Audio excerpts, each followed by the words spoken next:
मंगलाचरण। नमो अरिहन्ताणं नमो सिद्धाणं नमो आयर्याणं नमो उवज्झायाणं नमो लोये सबसाहुणं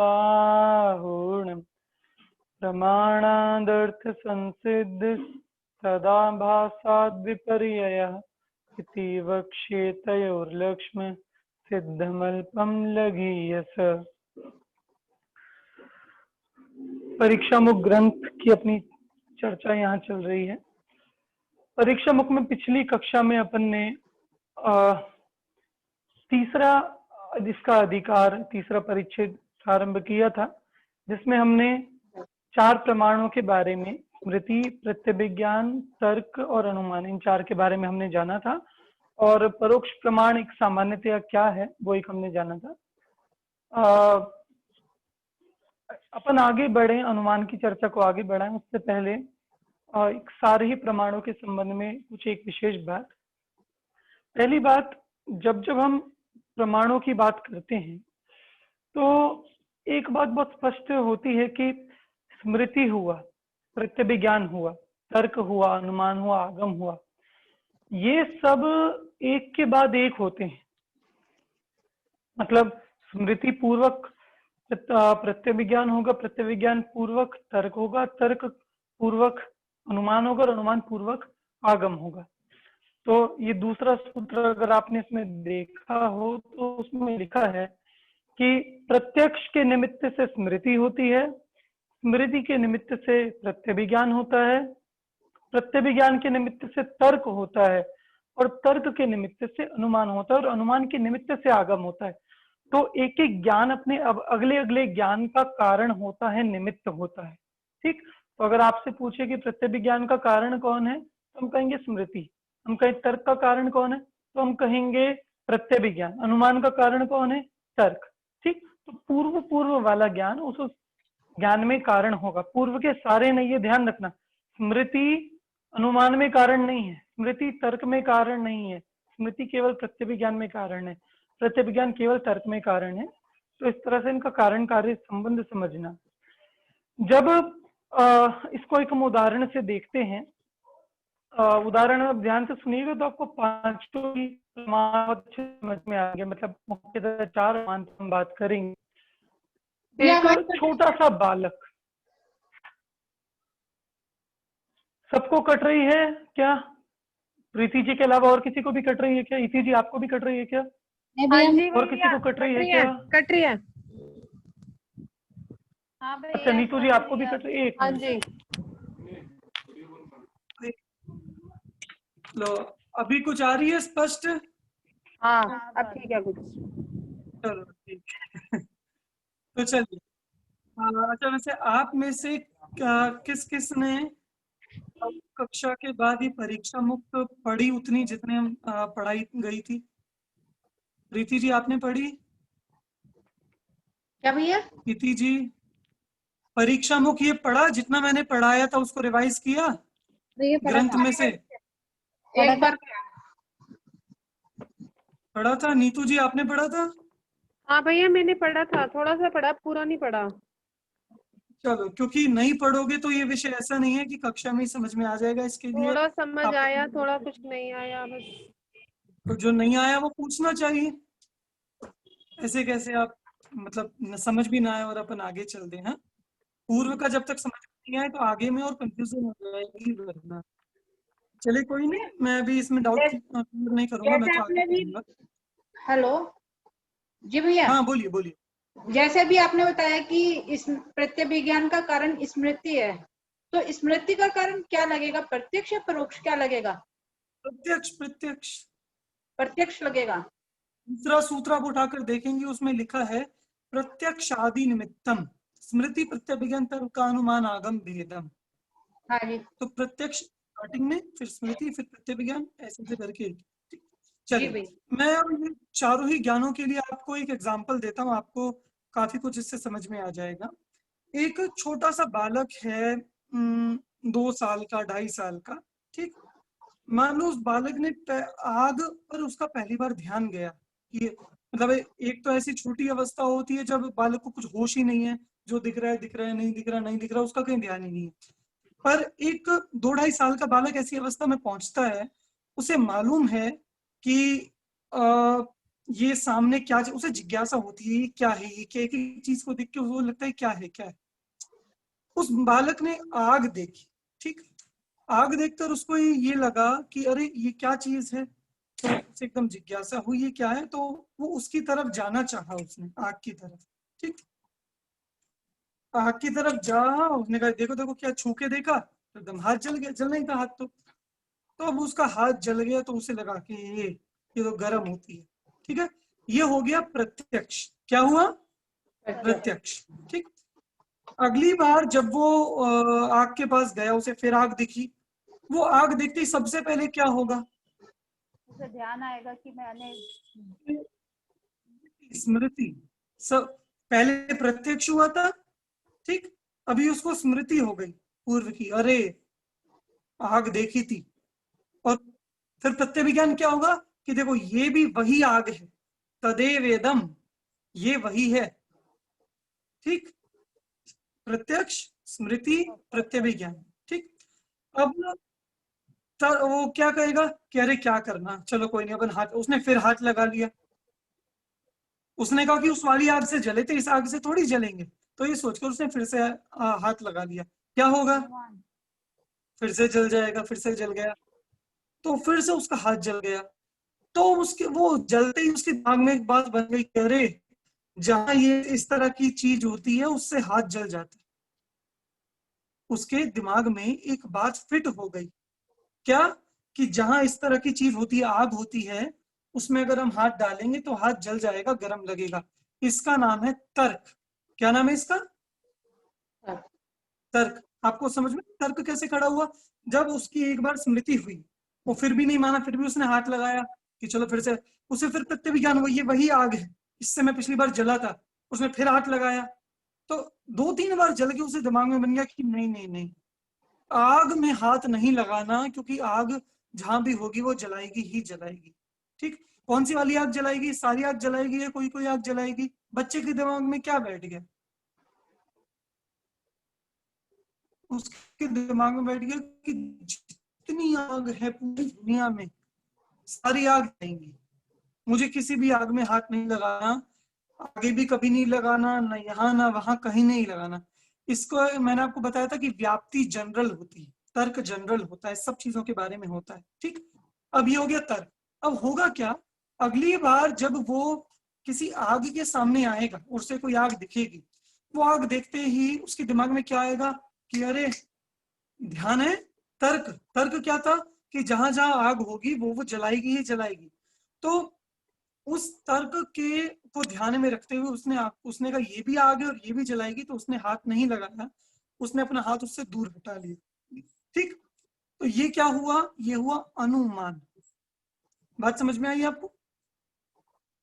तर्क उसने क्या लगाया था कि जहां जहां आग होगी वो जलाएगी, ऐसा उसने एक सिद्धांत बनाया था, ये था तर्क। और फिर उसने ये सोच लिया कि हाँ आग तो जलाएगी, पर ये मेरे सामने ये आग है और इसमें मैं हाथ लगाऊंगा तो मेरा हाथ जलेगा, इसलिए मुझे हाथ नहीं लगाना, इसका नाम है अनुमान, ठीक। मतलब एक सिद्धांत, एक थ्योरी जो हमेशा काम आती है, वो तो होता है तर्क, और आप उस थ्योरी को यूज कहाँ करते हो, उसका नाम होता है अनुमान, ठीक। तो जैसे आपको पता है कि मान लो कुछ भी लगाओ, स्विच खोलने से पंखा चल जाता है, ठीक है, ये एक जनरल बात है, जनरल बात। या पानी पीने से प्यास बुझ जाती है, आपको पता है, ठीक। तो ये एक जनरल बात है, ये एक तर्क है। अनुमान क्या होगा, आपको प्यास लग रही है, तो आप क्या कि पानी पानी पानी, क्या आपने देखा अच्छा पानी, और आपने पानी लेके पानी पी लिया, ये हुआ अनुमान।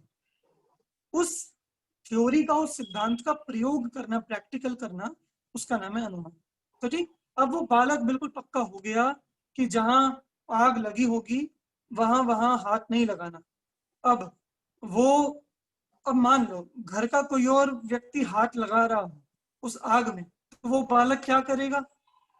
उसके ध्यान में है ना कि इसमें हाथ जलता है, वो भले बोल नहीं पाएगा, ये जैसे से टेढ़ा मेढ़ा बोले, वो बोलेगा नहीं नहीं नहीं नहीं नहीं, ऐसा नहीं, ऐसा नहीं, यहाँ हाथ मत लगाओ। इसका नाम है आगम। कि जो प्रामाणिक पुरुष है वो भुक्तभोगी हो गया ना 2-4 बार हाथ लगा के, तो उस प्रामाणिक पुरुष के वचन जिससे दूसरे को ज्ञान हो जाए वो आगम है। ठीक, तो इस तरह ये पांचों ज्ञान एक के बाद एक होते हैं। ठीक है, ये समझ में आया पांचों ज्ञान का कि स्मृति, स्मृति के बाद प्रत्यभिज्ञान, प्रत्यभिज्ञान के बाद तर्क, तर्क के बाद अनुमान और अनुमान के बाद आगम, इस तरह से 5 ज्ञान होते हैं। ये स्पष्ट हुआ? किस किस को स्पष्ट हुआ एक बार हाथ खड़ा करके बताओ, फिर अपन आगे वाले विषय पर चलते हैं। चलिए, प्रीति जी को हुआ स्पष्ट, हाँ ठीक है, सिन्नी जी को भी हुआ, ठीक है, बाकी सभी को भैया स्पष्ट मैं हो गया। कुछ पूछूं? हाँ जी, हाँ जी, बोलिए। भैया आ रही है मेरी? हाँ जी, कौन बोल रहा है? मैं समझ नहीं पा रहा, कौन बोल रहा है? मैं समझ नहीं पा रहा। सपना है, आवाज नहीं। हाँ जी, हाँ जी, बोलिए बोलिए सपना जी। ऐसे किसकी आवाज क्यों बंद होती है? यही पूछना है कि आपको आवाज क्यों बंद होती है? भैया आगम का थोड़ा बता दो एक बार। आगम का आगे आएगा, आगम की लास्ट में 3 सूत्र है, 95, 96, 97, वहां अलग से डिस्कशन करेंगे आगम का। ठीक है। ठीक, और कुछ? चलो ठीक, अब हम आगे वाले विषय पर आते हैं। ये 4 चीजों में आप कंफ्यूज मत करना, क्योंकि आगे कुछ टर्म्स आएंगी थोड़ी सी जिसमें आप थोड़े से कंफ्यूज हो सकते हो, पर आप ध्यान रखोगे, सबको अलग अलग रखोगे तो बहुत क्लियर हो जाएगा। ठीक, इसके लिए मैं चलो मैं थोड़ा चार्ट बनाकर आपको बता देता हूँ, इससे और ज्यादा क्लियर हो जाएगा आपको। ये देखो, ये आपकी स्क्रीन पर दिख रहा होगा। ठीक, देखो सबसे पहले हमने करा स्मृति,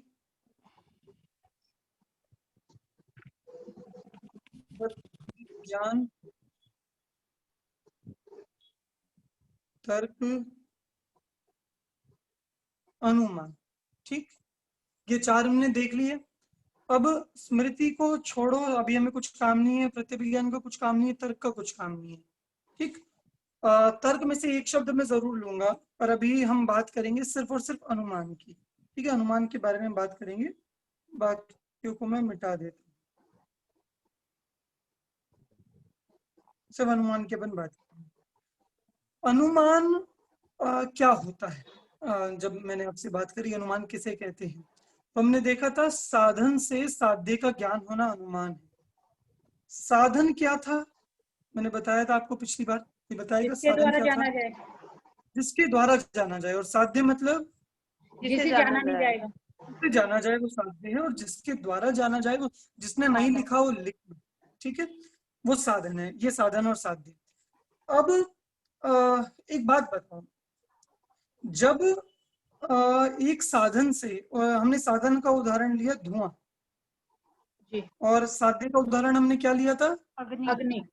अग्नि, बहुत बढ़िया, अग्नि। ठीक, या फिर हम दूसरे भी दृष्टांत ले सकते हैं, जैसे किसी को छींक हो रही हो तो ये साधन है, तो कोई छींकते ही कोई छींके और सामने वाला क्या कहे कि अरे और हो गया तुझे भी कोरोना, लग गई सर्दी तुझे भी, तो मतलब ये सर्दी का या बीमारी का लक्षण है। ठीक ठीक, ऐसा छींकना, तो ऐसा साधन से साध्य का ज्ञान होता है, धुएं से अग्नि का ज्ञान होता है, छींक से सर्दी का ज्ञान होता है। अब बात क्या है कि एक मिनट, ये हम कौन से साधन से साध्य का ज्ञान करते हैं? कौन से साधन से? अच्छा बताओ, जहां अग्नि होगी वहां धुआं होगा ही होगा, पक्का? हाँ जी, बिल्कुल होगा, बिल्कुल होगा। ठीक, तो मतलब धुआं अग्नि के बिना रह सकता है क्या? नहीं, नहीं। अच्छा, छींक, किसी को बीमारी के बिना छींक आ सकती है, या कोई दिक्कत के बिना छींक आ सकती है क्या? आ सकती है भैया। कोई दिक्कत के बिना कैसे छींक आएगी बताओ? कोई दिक्कत के बिना, मैं वो नहीं कर रहा आपने नॉर्मली कोई वैसे भी सब्जी ठीक आ जाती है लगाया, भैया। हाँ? कोई ना नॉर्मली कोई वैसे भी प्रॉब्लम तो होगी ना। नहीं, जो आपको लगता है नॉर्मली आपको छींक आती है, देखो पता है छींक आने का एक क्या रीजन है? जब आपका कभी पेट अच्छे से साफ नहीं होता, भोजन आपकी प्रकृति के अनुकूल नहीं होता, तो शरीर उस मल को किसी तरह से बाहर फेंकना चाहता है, किसी तरह से। ये किसी का बच्चा बोल रहा है, शांत करो जरा। कभी कभी भैया हाँ, ये ऐसे भी हो प्रत्यक्ष जाता है, जैसे हम धूप में निकले तो धूप से भी छींक आ जाती है। वो धूप से छींक नहीं आती, हमारी कमजोर प्रकृति की वजह से छींक आती है। अगर आपको बाहर निकाल के छींक आ रही है, इसका मतलब आपके पेट में कुछ दिक्कत है, बीमारी है। इसलिए मैंने यहाँ लिखा छींक बीमारी का लक्षण है, छींकना है खांसना। ठीक, तो जी मतलब भैया। ऐसी कुछ बातें लेके, जैसे धुआं है वो आग के बिना हो ही नहीं सकता। जी ठीक, छींक है वो सर्दी है बीमारी के बिना हो ही नहीं सकता। अच्छा, अ, किसी किसी का हाथ जला हो, आग के बिना किसी का हाथ जल सकता है क्या?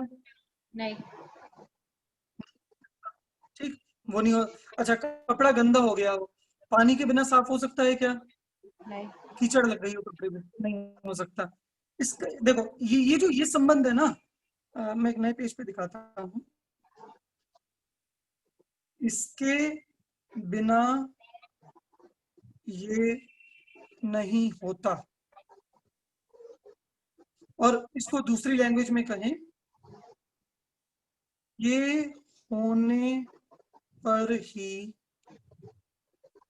ये होता है। ये दो बातें आप समझना। ठीक, इसको इस पूरे इसको हम शॉर्ट एक वर्ड में कहते हैं अविनाभाव। क्या कहते हैं? अविनाभाव। ठीक है, अविनाभाव कहते हैं इसको। अब आप बात समझो, जैसे यहाँ देखना, अग्नि के बिना धुआं नहीं होता। ठीक है, अग्नि के बिना धुआं नहीं होता, अग्नि होने पर ही धुआं होता है। ठीक है, तो इसका नाम है कि अग्नि का धुएं के साथ कौन सा संबंध है? अविनाभाव संबंध। ये संबंध भी आप कह सकते हो, अग्नि का धुएं के साथ अविनाभाव संबंध है। ठीक, इसका कोई और एग्जांपल आप दे सकते हो कि समझो फिर से। आत्मा के बिना, मैं फिर से फर्स्ट लाइन पे हूं, आत्मा के बिना ज्ञान नहीं होता। और आत्मा होने पर ही ज्ञान होता है। ठीक है, आत्मा के बिना ज्ञान नहीं हो सकता, आत्मा होने पर, इसीलिए आत्मा और ज्ञान का कौन सा संबंध हुआ? अविनाभाव संबंध। ठीक है, अविनाभाव संबंध। अब ये जो मैंने दो लाइन्स लिखी ना, इसके बिना नहीं होता, ये होने, इसे क्या कहते हैं? अच्छा, इस अविनाभाव का ही दूसरा नाम है व्याप्ति। मतलब आप कंफ्यूज ना हो, इसलिए मैं बता रहा हूं पहले से ही, अविनाभाव को ही व्याप्ति कहते हैं। चाहे अविनाभाव कह लो चाहे व्याप्ति कह लो, एक ही बात।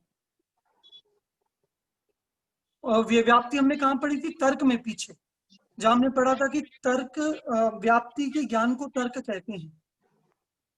ठीक है, मतलब जब मैंने आपको तर्क और अनुमान में डिफरेंस बताए थे, आपको ध्यान होगा, तो उसमें ये बात आई थी, व्याप्ति का ज्ञान ये तर्क है, और व्याप्ति का प्रयोग करना ये अनुमान है। ख्याल में है? व्याप्ति का ज्ञान ये क्या है? तर्क। और व्याप्ति का प्रयोग करना ये क्या है? अनुमान। व्याप्ति का, जैसे हमने कहा आत्मा के बिना ज्ञान नहीं हो। अच्छा, इसको भी आप ऐसे कह सकते हैं, जो ये बोलो, इन दोनों फर्स्ट और सेकंड सेंटेंस में से एक सेंटेंस पॉजिटिव है और एक सेंटेंस नेगेटिव है, मतलब एक सकारात्मक एक नकारात्मक है। आप बता सकते हो कौन सा सकारात्मक है कौन सा नकारात्मक है? पहला नकारात्मक है, दूसरा सकारात्मक। फर्स्ट और सेकंड सेंटेंस में से पहला ये हुआ ना, कौन सा सेंटेंस पॉजिटिव है कौन सा सेंटेंस? पहला नेगेटिव है, दूसरा पॉजिटिव है। बिल्कुल, पहला सेंटेंस नेगेटिव है, दूसरा सेंटेंस पॉजिटिव है। तो इसको क्या कहते हैं? इसको सरल भाषा में कहते हैं व्यतिरेक, और इसको कहते हैं अन्वय।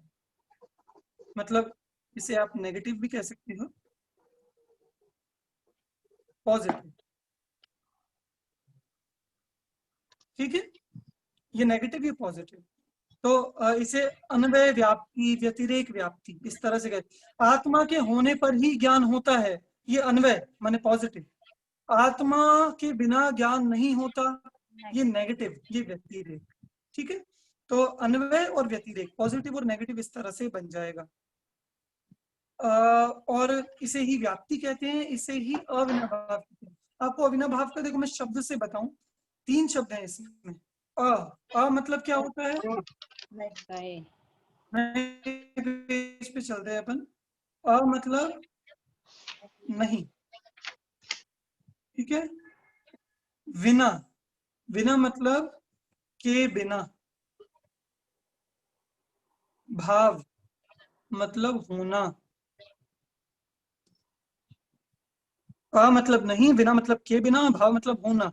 पूरे का क्या मतलब हो गया कि ये इसके बिना नहीं होता, इसका नाम है अविनाभाव। ये बात समझ में आई? अविनाभाव, ये इसके बिना नहीं होता, इसका नाम है अविनाभाव। ठीक, तो इसके बिना ये नहीं होता, ये व्यतिरेक हो गया, ये होने पर ही ये होता है, ये अन्वय हो गया, पॉजिटिव हो गया। ठीक है, और अविनाभाव तो मतलब अविनाभाव कि ये इसके बिना, इस पूरे दोनों को ही मिलाकर ही अविनाभाव कहते हैं। जैसे अग्नि और धुआं, अग्नि के बिना धुआं नहीं होता, अग्नि होने पर ही धुआं होता है, ये अविनाभाव है। आत्मा और ज्ञान, आत्मा के बिना ज्ञान नहीं होता और आत्मा के होने पर ही ज्ञान होता है, ये इसका अविनाभाव संबंध है। इतनी बात क्लियर हुई? अविनाभाव किसे कहते हैं, समझ आया? व्याप्ति और अविनाभाव में क्या डिफरेंस है?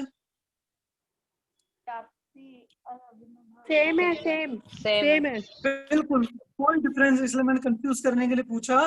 कोई भी डिफरेंस नहीं है व्याप्ति और अविनाभाव में, व्याप्ति और अविनाभाव बिल्कुल सेम चीजें हैं। ठीक है, और ये अन्वय और व्यतिरेक, इसके 2 तरह के सेंटेंस बस बन जाते हैं, पॉजिटिव और नेगेटिव। तो इसलिए बिल्कुल भी कंफ्यूज होने की जरूरत नहीं है। ठीक, चलो अपन नेक्स्ट पेज पे आते हैं। अब ये जो हमने अविनाभाव समझा, ये अविनाभाव 2 तरह का होता है, 2 तरह का।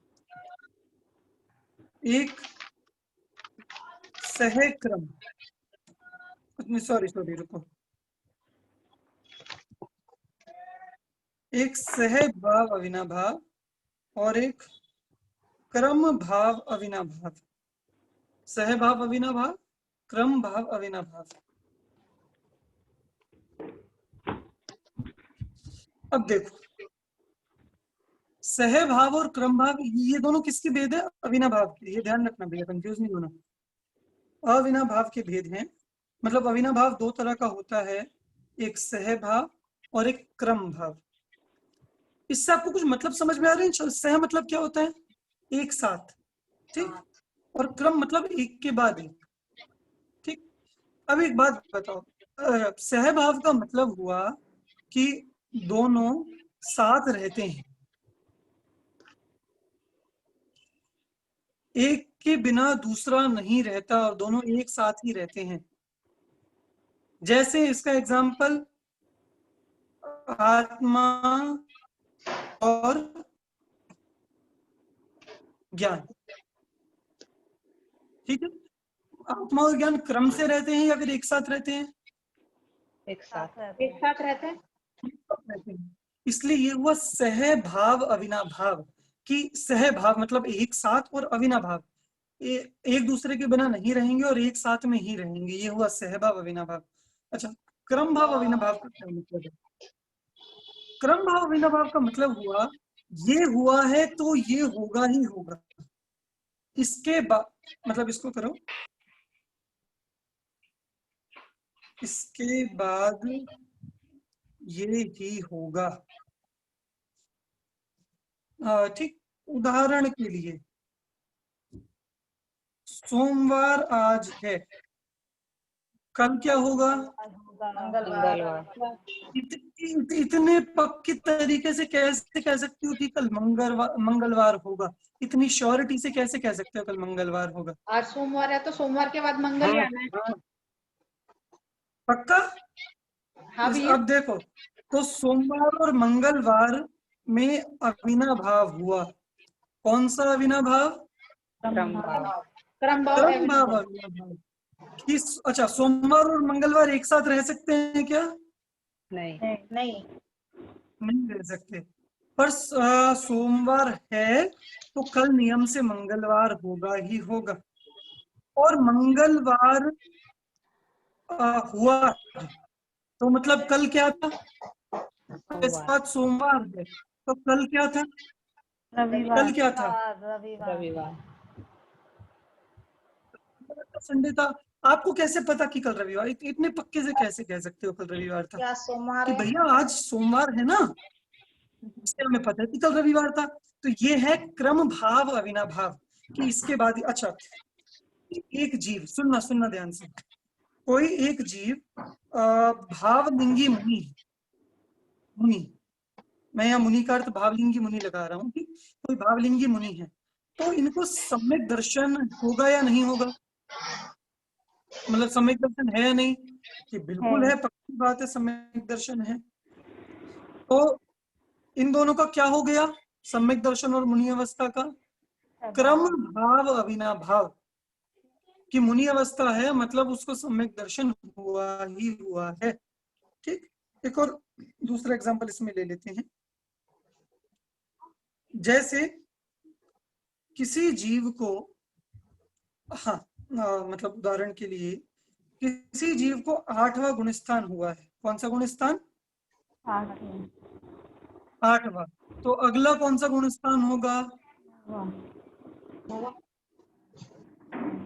9वां। पक्का? कि हाँ, बिल्कुल बिल्कुल। 8वां हो नहीं, 8वें से 7, मतलब 8वें से चढ़ते हुए 7वां नहीं होता। 8वां हुआ है तो 8वें से 9वां ही होगा। ठीक, तो ये जो है, अच्छा मान लो किसी जीव को केवल ज्ञान हो गया, केवल ज्ञान, ठीक। अब क्या होगा इस जीव का? इस जीव को केवल ज्ञान होगा। प्रीति जी अपना माइक म्यूट रखें। प्रीति जी अपना माइक म्यूट रखें। और मेरे वाली में 6% मारो तो जवाब। हाँ जी, प्रीति जैन, आप सुन नहीं गए। भैया आप ही कर दो। ठीक है ठीक है ठीक है, चलो जो भैया मतलब बिना मतलब बोल रहे हो वे अपना माइक म्यूट रखें। मैं पूछ रहा हूँ कि केवल ज्ञान अगर किसी जीव को हुआ है तो आगे क्या होगा केवल ज्ञान के बाद? मोक्ष नियम से होगा ही होगा। ठीक है, केवल ज्ञान हुआ है तो मोक्ष पक्का होगा ही होगा। तो इसका नाम है क्रम भाव अविनाभाव। ये हुआ है तो ये होगा ही होगा। ठीक है, ये कुछ क्लियर? अच्छा, अब मान लो, अच्छा केवल ज्ञान का सहभाव अविनाभाव आप क्या लगाओगे? केवल ज्ञान का सहभाव अविनाभाव, किसी जीव को केवल ज्ञान हुआ है तो उसके साथ में और क्या क्या होगा? अरिहंत दशा, ठीक है, आरन दशा, व्यंजन बरेर। मान लो आप लगाओ केवल और दर्शन, समोशरण लगेगा, दिव्य ध्वनि क्रेगी, समवशरण। समवशरण केवल ज्ञान का अविनाभावी नहीं है, क्योंकि समवशरण सबको नहीं लगता। ध्यान रखिए, केवल ज्ञान का अविनाभावी हम केवल दर्शन को कहेंगे, केवल सुख को कहेंगे, क्षायिक सम्यक्त को कहेंगे, क्योंकि केवल ज्ञान के साथ ही नियम होते ही होते हैं। ठीक, बात समझ में आ रही है? मतलब बात समझो, केवल ज्ञान का सहभाव अविनाभावी क्या हुआ? केवल दर्शन। और केवल ज्ञान का क्रम भाव अविनाभाव क्या हुआ? मोक्ष। ठीक है, इसको थोड़े अच्छे पेज में मैं दोबारा समझाऊं।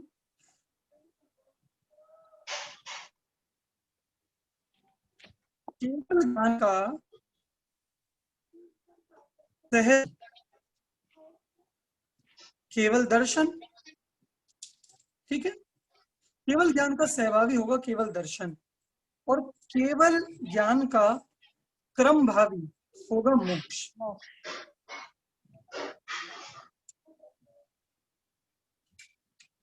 ठीक है, इसमें किसी को कोई प्रॉब्लम? तो ये इस एग्जांपल से हमें समझ में आया कि एक चीज जब दूसरी चीज के साथ में रहती है तो वो होता है सहभाव।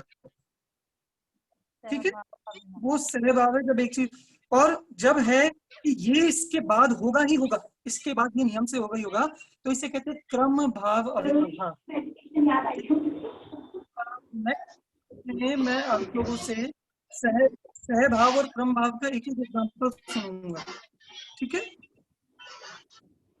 भैया, किसी के यहाँ से शोर हो रहा है, किसके यहाँ से हो रहा है? हाँ जी, आपके यहाँ से शोर हो रहा है, आपको म्यूट रखिए। ठीक है, ठीक, इन दोनों का मैं एक एक एग्जांपल आप लोगों से सुनूंगा। सहभाव अविनाभाव का एक एग्जांपल और क्रमभाव अविनाभाव का एक एग्जांपल। ये पूरा क्लियर हुआ? सहभाव अविनाभाव क्या, क्रमभाव अविनाभाव, और बुक से आपको पढ़ना ही पढ़ना है इसके बाद।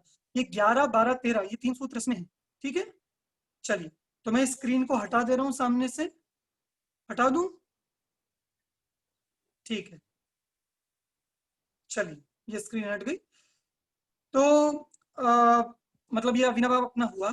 अविनाभाव, इसके बिना ये नहीं रहता, इसका नाम अविनाभाव है। ठीक, और अविनाभाव दो तरह का, सहभाव और क्रमभाव।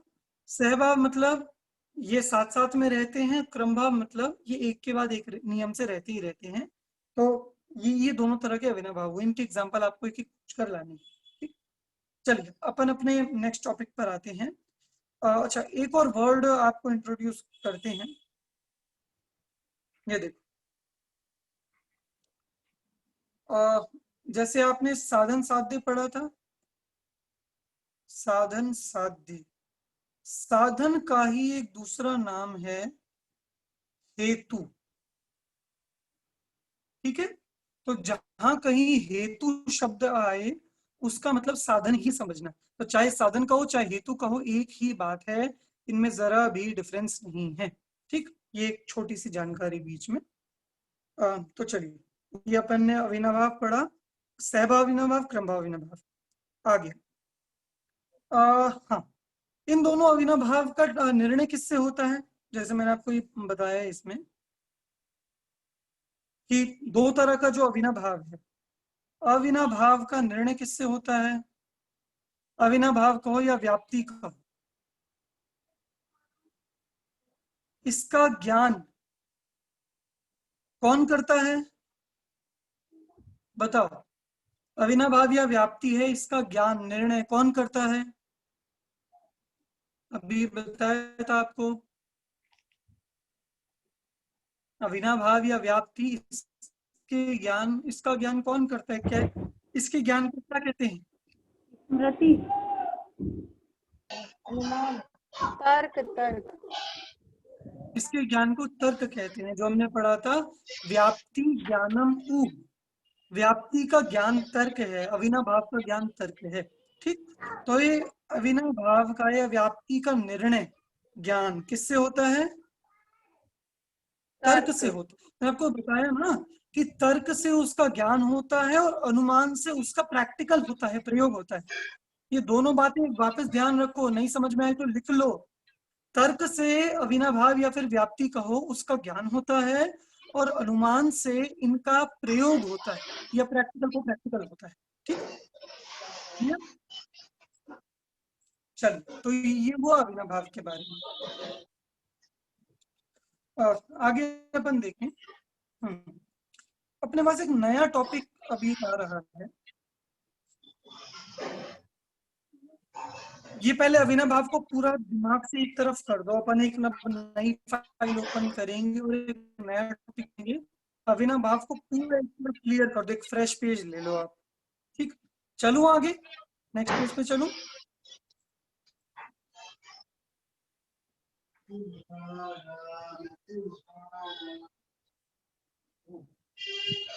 ठीक है, चलिए अपन नए टॉपिक पे आते हैं।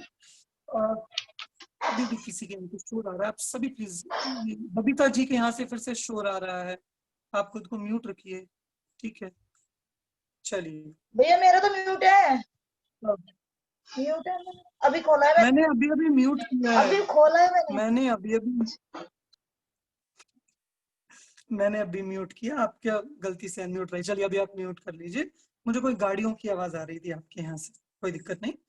तो चलिए अविनाभाव वाला क्लोज होने के बाद अब अपन एक नए टॉपिक पे आते हैं। हम पढ़ेंगे अब साध्य के बारे में। जैसे साधन और साध्य दो चीजें थी, ठीक है। तो साधन के बारे में तो आप जानते हो, हेतु को साधन कहते हैं, ठीक है। तो साधन के बारे में तो हमने बहुत पढ़ लिया। अब हम देखते हैं साध्य के बारे में। साध्य किसे कहते हैं? भैया हाँ हाँ एक बार सूत्र नंबर भी बता दिया अपन लोग। हाँ जी बिल्कुल जरूर। इसके बाद पुस्तक है, आप सूत्र नंबर 16 खोल सकते हैं। आप सूत्र नंबर 16, मैं बिल्कुल लाइन से ही चल रहा हूँ, तो अगर आप मतलब बाकी सब भी देख रहे हैं तो बिल्कुल लाइन से ही आपको समझ में आ जाएगी की चीज, ठीक। अपन लाइन से ही चल रहे हैं। सूत्र नंबर 16 अपन अब पढ़ रहे हैं। अच्छा ये आगे, ठीक है। साध्य के बारे में, साध्य कैसा होता है, साध्य की कौन कौन सी विशेषताएं होती हैं। तो यहाँ हम 3 विशेषताएं पढ़ेंगे। साध्य, अच्छा पहले साध्य होता क्या है, कोई बताए। अभी अभी अपन ने पढ़ा था साध्य क्या होता है, किसी ने बताया भी था। बोलिए सिम्मी जी बोलिए। जिसे जाना चाहे। जिसे जाना जाए उसे साध्य के, या जिसको जिसको सिद्ध किया जाए, मतलब एक अपन सरल भाषा में कहें, जिसको साधन से सिद्ध किया जाए, ठीक है, ये भी कह सकते हैं।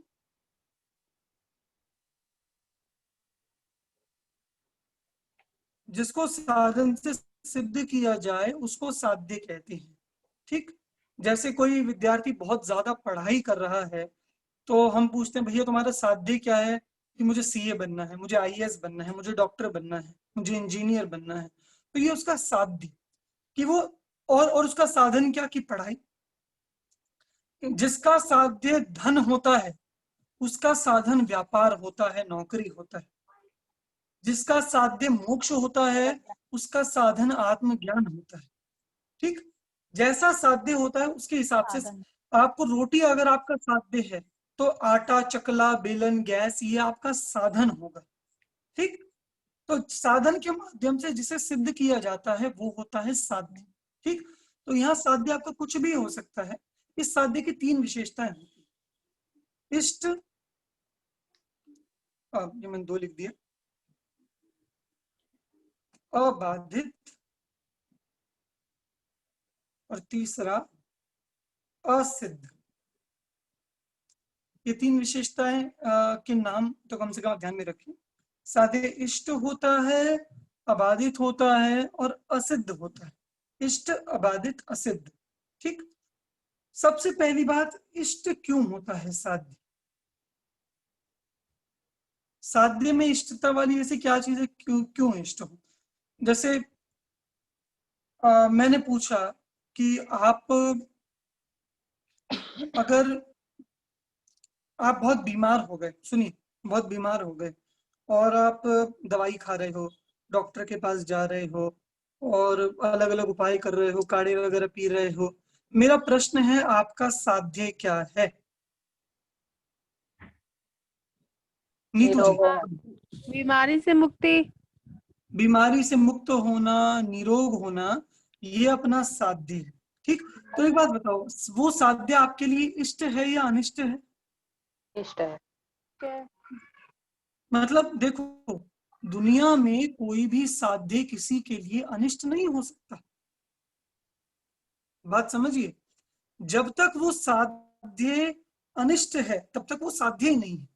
जैसे जिस बच्चे का पढ़ने में मन नहीं लगता हो, जिसे फर्स्ट आना ही नहीं है, उसे आप किताबें लेकर बिठाओ, जिसे पास ही नहीं होना, किताबें लेकर बिठाओ, उसे क्या पढ़ पढ़, ध्यान से पढ़, अच्छे से पढ़, तो उसके लिए पढ़ना इष्ट है या अनिष्ट है। अनिष्ट है। उस बच्चे के लिए मान लो अनिष्ट है, तो वो पढ़ना उसका साध्य हो सकता है या नहीं हो सकता। नहीं नहीं नहीं नहीं हो सकता। इसीलिए नियम है, सबसे पहली बात, कि साध्य इष्ट होता है, ठीक। साध्य हमेशा कैसा होता है, इष्ट होता है। एक बात, अच्छा, यहाँ मैं आपको 2 वर्ड्स और इंट्रोड्यूस करूंगा, थोड़े से नए वर्ड्स हैं पर ध्यान रखना। एक वर्ड है वादी और एक वर्ड है प्रतिवादी। ठीक। यहाँ वैसे लगाओ कि जैसे आप वादी हो फॉर एग्जाम्पल, और आपका बच्चा प्रतिवादी है जिसे पढ़ने में बिल्कुल इंटरेस्ट नहीं है। वादी कौन होता है? जो समझाना चाहता है, जो को अपनी जो साध्य को सिद्ध करना चाहता है, वो होता है वादी। तो वो वादी किसके लिए सिद्ध करना चाहता है साध्य को? सोच के बताओ, वादी साध्य को किसके लिए सिद्ध करना चाहेगा? अपने लिए। प्रतिवादी के लिए। प्रतिवादी के लिए, बिल्कुल। मतलब अपने लिए तो उसको सिद्ध है ही, प्रतिवादी के लिए वो साध्य को सिद्ध करना चाहता है। ठीक है। तो जैसे मैंने एग्जांपल दिया कि आप वादी हो और आपका बच्चा प्रतिवादी है, तो आपके लिए पढ़ाई कैसी है? आपकी दृष्टि में पढ़ाई कैसी है? इष्ट। बिल्कुल, आपकी दृष्टि में पढ़ाई, ठीक। और आपके बच्चे की दृष्टि में पढ़ाई कैसी है? अनिष्ट। अनिष्ट है। अनिष्ट है। तो मतलब साध्य आप सिद्ध है, पर अभी प्रतिवादी को सिद्ध नहीं है। बात समझ में आई? मतलब एक मिनट, मैं इसको थोड़े फ्रेश पेज में ले लेता हूं। ये लीजिए, वादी प्रतिवादी। ठीक, ये सब पढ़ना जाकर, हाँ, वरना समझ में नहीं आएगा। इष्ट, अबाधित और असिद्ध। अब वादी मतलब जैसे आपके, अच्छा, ये साध्य की बात है पूरी, ठीक है। वादी के लिए साध्य इष्ट है या नहीं? है। जैसे आपके लिए पढ़ाई, मतलब आप जानते हो कि पढ़ाई इष्ट है, ठीक। और ये मान लो आपका बच्चा है, ठीक। इसे मैं थोड़ा और लिख देता हूं।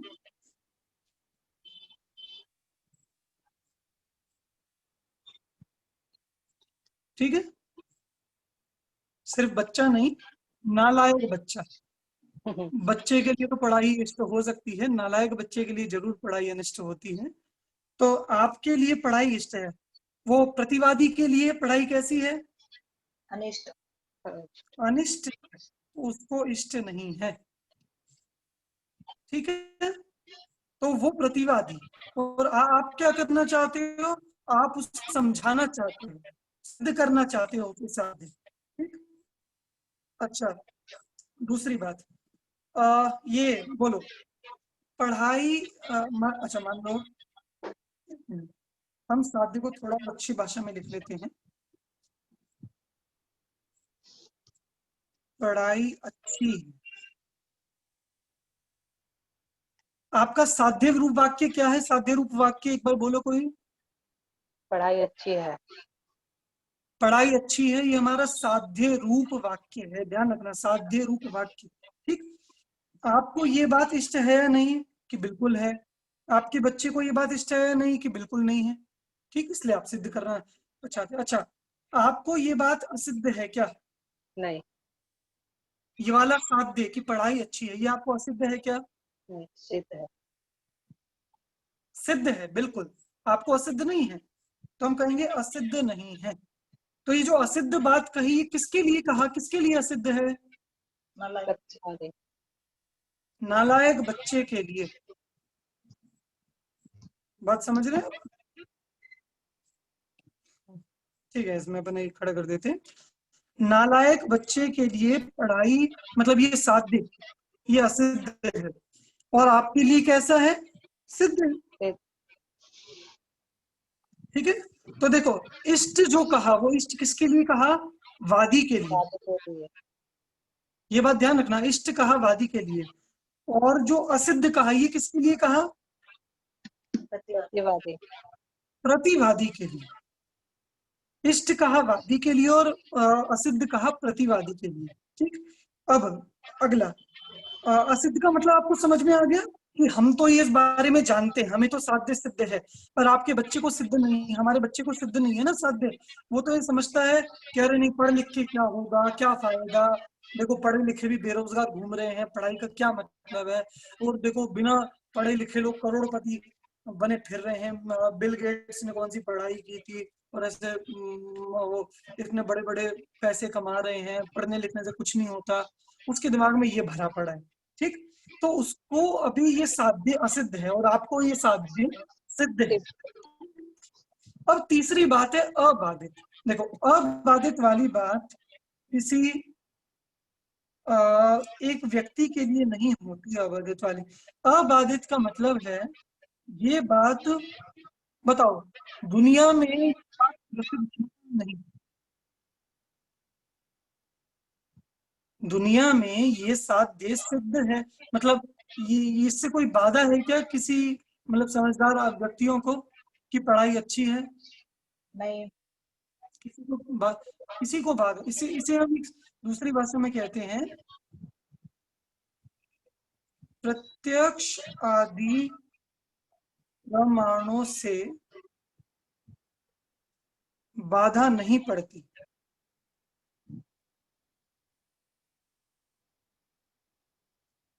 ठीक है, मतलब बोलो पढ़ाई अच्छी है, आप प्रत्यक्ष से सिद्ध कर सकते हो इस बात को। यहाँ देखो दिख रही है ना सामने कि देखो पढ़ने वाले लोग को कितना सम्मान मिल रहा है, कितना अच्छा हो रहा है। बिल्कुल, मतलब प्रत्यक्ष आदि प्रमाणों से सिद्ध हो, लोक में सिद्ध हो। बोलो कोई ऐसी बात आप सिद्ध करने लगे कि हाँ मान लो कोई ये सिद्ध करने लगे कि औषधि के बिना ठीक हो जाते हैं, औषधि के बिना ठीक हो, या कुछ भी खाते पीते रहें या किसी के यहाँ ठीक है, कोई ऐसी बात सिद्ध करने लगे जो लोक मान्य ना हो कि भैया कुछ भी खाते पीते रहो आदमी स्वस्थ रहता है कि नहीं, आप कुछ भी खाओगे उल्टा सीधा खाओगे तो बीमार पड़ोगे, आप रात में खाओगे तो बीमार पड़ोगे, आप बाजार का खाओगे तो बीमार पड़ोगे। तो ये है अबाधित। अबाधित मतलब जो हम सिद्ध करना चाहते हैं उसमें प्रत्यक्ष आदि प्रमाणों से कोई बाधा नहीं पड़ती।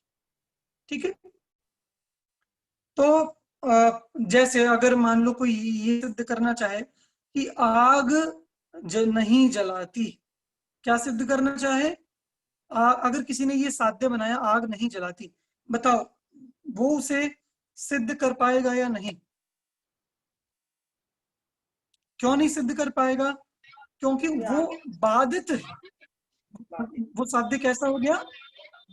बाधित हो गया। बाधित मतलब कि अरे देखो हाथ लगा के देखो ना, पता चल रहा है कि आग से हाथ जलता है, छोटे बच्चे को भी पता लग रहा है, तुम्हें भी पता लग रहा है, सबको पता लग रहा है कि आग से हाथ जल रहा है। तो ये बाधित हुआ या अबाधित हुआ? अबाधित। आग से हाथ नहीं जलता, ये बात अगर कोई सिद्ध करना चाहे तो ये बाधित है या अबाधित है? अबाधित है। बाधित है। बिल्कुल। एक मिनट ठीक है। हाँ, मैं ये कह रहा हूँ कि अगर कोई ये बात सिद्ध करना चाहे कि आग से हाथ नहीं जलता तो ये बात बाधित है, ये साध्य सिद्ध नहीं हो सकता। ठीक है, आपको ये सिद्ध करना है कि मतलब ऐसा साध्य सिद्ध करना होगा जिससे लोक में बाधा ना आए, जो लोक में प्रसिद्ध हो। ठीक, इसलिए साध्य की 3 विशेषताएं हो गई। पहली बात, साध्य इष्ट होना चाहिए। मैं सभी को म्यूट कर दे रहा हूँ, सब परेशान कर रहे हैं। ठीक है, बहुत बढ़िया। ठीक है, तो देखो साध्य की 3 विशेषताएं हो गई। पहली बात, साध्य जो है मेरी आवाज आ रही है, डिस्टर्ब तो नहीं हुई? ठीक है, ठीक है। पहली बात जो है, साध्य इष्ट होना चाहिए। इष्ट मतलब जो उसको सिद्ध कर रहा है उसको अच्छा लगना चाहिए, मतलब उसके अनुकूल होना चाहिए। हम ऐसी चीज सिद्ध नहीं करेंगे जो हमें पसंद ही ना हो। बोलो आप, मैं कहूँ आप लोग ईसाई धर्म को सिद्ध करो कि वो सच्चा है, क्या आप कहोगे भैया हमारे लिए इष्ट ही नहीं है वो, हम क्यों सिद्ध करें? तो साध्य इष्ट होना चाहिए, जो अनिष्ट वस्तु साध्य नहीं हो सकती। ठीक है। दूसरा, साध्य अबाधित होना चाहिए। अबाधित मतलब उसमें प्रमाणों से बाधा ना पड़े।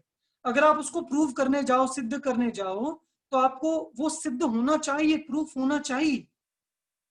ठीक। हम इस तरह का साध्य नहीं ले सकते कि पानी गर्म होता है, आग ठंडी होती है, कि मतलब हवा चलती नहीं है, पहाड़ चलते हैं, इस तरह पेड़ बढ़ते ही नहीं हैं।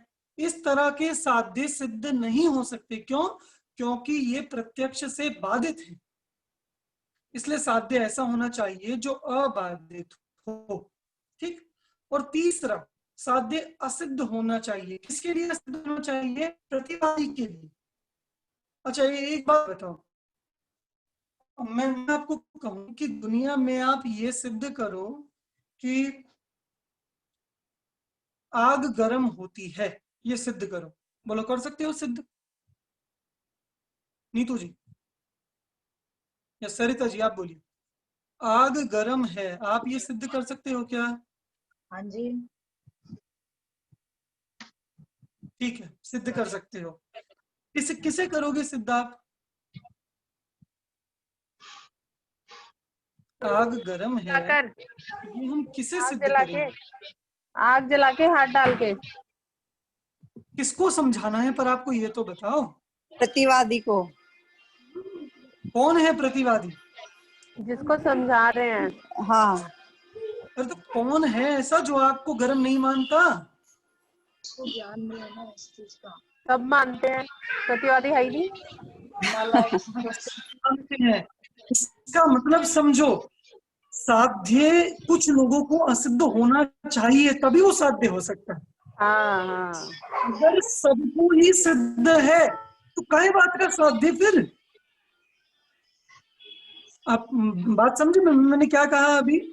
अगर पूरी दुनिया ही उस बारे में, पानी ठंडा होता है, सिद्ध करके बताओ। सब मानते कर हैं। सकते हो क्या? नहीं, सब सिद्ध मानते कर हैं। सकते हो? पानी ना, पानी ठंडा ही से आप साध्य बना सकते हो नहीं, कि भैया काहे की मेहनत करनी है इस बात में? सब जानते हैं कि पानी ठंडा देख होता यहाँ पे ही लगा दे कपड़ा। है। इसीलिए हम साध्य कपड़ा ऐसी चीज को बनाओ। ये गंदा हो रहा ना, देख यहाँ पे। शोर करने लगते हो एकदम, हाँ? चलो, तो साध्य ऐसी चीज को बनाना चाहिए जो सुनने वाले को असिद्ध हो।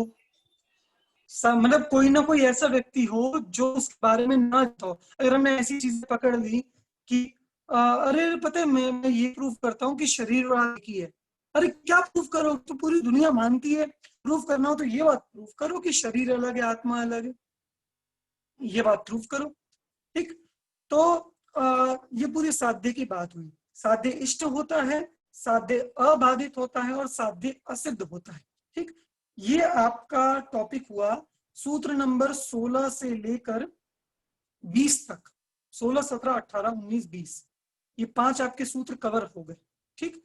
अब ये साध्य के बारे में ये मैं स्क्रीन पे से हटा दूं या किसी को कुछ पूछना है 20 के बारे में?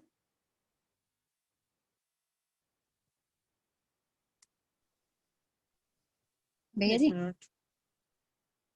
हाँ जी, भैया बोलिए। हाँ जी भैया, लेफ्ट होना पड़ेगा, आज की क्लास है ना। हाँ हाँ, ठीक है, कोई दिक्कत नहीं है। तो चलिए, ये अपने को साध्य के बारे में तीनों बातें समझ में आ गई। साध्य अपने लिए इष्ट होना चाहिए, प्रत्यक्षाधिक प्रमाणों से अबाधित होना चाहिए, और असिद्ध मतलब कुछ ऐसे लोग होने चाहिए जिनको ये साध्य असिद्ध हो, तब तो हम उनको सिद्ध कर पाएंगे कि ये साध्य मतलब सिद्ध कैसे होगा। ठीक है। तो चलिए, मैं ज्यादा फिर लोड आपके ऊपर नहीं डालता हूँ। अपन ये 2 ही टॉपिक करके आज की क्लास पूरी करते हैं। तो आज हमने एक तो टॉपिक पढ़ा अविनाभाव के बारे में कि अविनाभाव व्याप्ति का नाम है। एक सहभाव अविनाभाव होता है, एक क्रमभाव अविनाभाव होता है। 2 प्रकार के अविनाभाव हो गए। और इसके बाद अविनाभाव को ही व्याप्ति कहते हैं। और उस व्याप्ति का ज्ञान किसके माध्यम से होता है? तर्क के माध्यम से। तर्क व्याप्ति का निर्णय करता है और अनुमान उसका प्रयोग करता है। ठीक। होने पर होना ये अन्वय व्याप्ति है, नहीं होने पर नहीं होना ये व्यतिरेक व्याप्ति है। आत्मा के बिना ज्ञान नहीं होता, ये व्यतिरेक है। आत्मा के होने पर ही ज्ञान होता है, ये अन्वय है। इसलिए आत्मा और ज्ञान का अन्वय अविनाभाव संबंध है। अविनाभाव संबंध, ये इसके बिना नहीं रहते। ये दो तरह से सहभाव अविनाभाव मतलब जो दो चीजें नियम से साथ में रहती रहती हैं, ये चीज है तो ये भी पक्का होगी होगी। क्रमभाव अविनाभाव का मतलब है एक के बाद एक पक्का साथ में रहती है कि ये हुआ है तो ये होगा ही होगा, इसके बाद ये होगा ही होगा। ठीक, ये क्रमभाव अविनाभाव। तो ये अपन ने पूरा अविनाभाव देखा। और दूसरा हमने साध्य के बारे में देखा कि साध्य के क्या होता है, जिसे साधन के द्वारा, हेतु के द्वारा सिद्ध किया जाता है, प्रूव किया जाता है जिस बात को। तो आपको प्रूव करना, आप क्या बात प्रूव करोगे, वो कैसा हो कि पहले आपको इष्ट होना चाहिए। आपको ही अगर इष्ट नहीं है, आप ही अगर उसको सच नहीं मानते तो आप प्रूफ नहीं कर सकते, इसलिए इष्ट होना चाहिए। प्रतिवादी को इष्ट नहीं होता, ठीक है। दूसरा अबाधित होना चाहिए। लोक में प्रत्यक्षाधिक प्रमाणों से उसमें बाधा नहीं आनी चाहिए साध्य में। ठीक, मतलब कोई ऐसी चीज नहीं कि आप प्रूव करने गए कि मैं प्रूव करूंगा कि पहाड़ चलते हैं, कि जाके देखो चलते ही नहीं, तो साफ साफ बाधित हो गया। तो इसलिए साध्य अबाधित होना चाहिए। और तीसरी बात, साध्य असिद्ध। कुछ ऐसे लोग होने चाहिए जो साध्य, जिनके लिए साध्य असिद्ध हो, जिनको साध्य में संशय हो, विपर्य हो, अनध्यवसाय हो। ठीक, तो साध्य के बारे में जो आर्ग्यू करते हैं, इस तरह के लोग हो, तब हम साध्य को सिद्ध करने का मतलब है जो चीजें फेमस है उनको सिद्ध करने कोई मतलब नहीं। ठीक, तो इस तरह से अपन ने अभी ये दो चीजें परीक्षा मुखी पढ़ी। आप लोगों को होमवर्क एक तो मैंने दिया, दोनों प्रकार के अविनाभाव, सहभाव और क्रमभाव, ये दोनों अविनाभावों का एक एक एग्जाम्पल आपको सोच कर ही लाना है। ठीक, और फिर आपको जो पढ़ना है सूत्र नंबर 12 से 20, ये अपनी आज की कक्षा रही, सूत्र नंबर 12 से लेकर 20 तक। ठीक, तो ये आप पढ़कर आइएगा। अपनी थर्सडे को नेक्स्ट क्लास होगी, तो जिसको जो बात समझ में ना आई हो आप ग्रुप पर भी पूछ सकते हो, पर्सनली भी पूछ सकते हो, मैसेज पर भी, कॉल पर भी, पर पढ़िए और पूछिए, समझने की कोशिश कीजिए। ठीक, अभी के कक्षा में ही पूरी करते हैं। किसी का कोई प्रश्न हो वो ले लेते हैं। किसी को भी कोई भी तरह का प्रश्न हो, ठीक है, तो मैं इसमें अभी और पढ़ेंगे जब आएंगे प्रश्न। हाँ, मतलब जितना पढ़ा है इतने में से कोई आया हो तो आप बता सकते हैं। इसमें जो प्रत्यक्ष कहा ना, तो चलिए, इसमें मेरे ख्याल से परोक्ष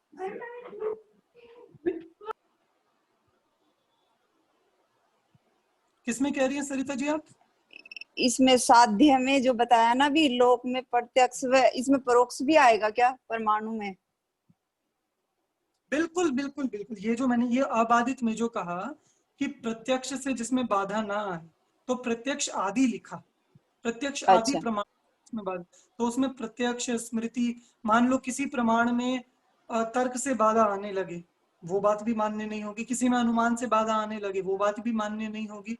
तो सारे ही प्रमाण, किसी कोई आप बात कहने लगो कि नहीं नहीं आलू में जीव नहीं, देखो आगम से बाधा आ रही है, इसमें आगम प्रमाण से बाधा आ रही है, इसलिए ऐसा होना चाहिए कि सारे ही प्रमाण उसके अंदर आएंगे। ठीक, पर प्रत्यक्ष भी परोक्ष। ठीक, चलिए, और किसी का कोई प्रश्न? ठीक है, मेरे ख्याल से लगभग सभी को स्पष्ट है। फिर भी आप पढ़िएगा, समझिएगा, वरना आगे आगे ये समझेंगे, आगे का बहुत इजी आपके लिए हो जाएगा, और अभी तक का नहीं समझेंगे तो आगे आप कंफ्यूज हो जाएंगे, इसलिए दोबारा पढ़ें इसको। ठीक, कक्षा ही पूरी करते हैं। सभी को जय जय।